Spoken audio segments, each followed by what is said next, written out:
Hello everyone, I'm Dr. Rakesh. So I had studied in Nandi school, Ballari, where I had the privilege to continue my education from nursery to 10th class.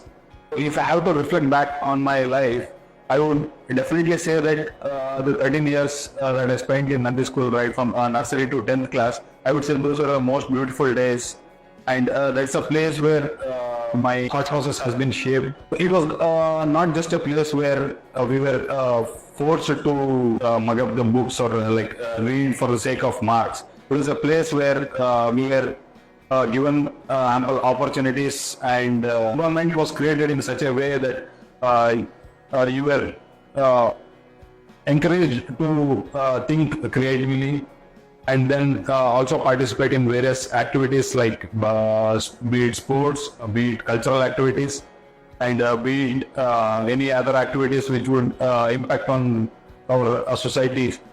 I'm sure without the support of all the teachers and then the management, I wouldn't have been in a place where I am right now.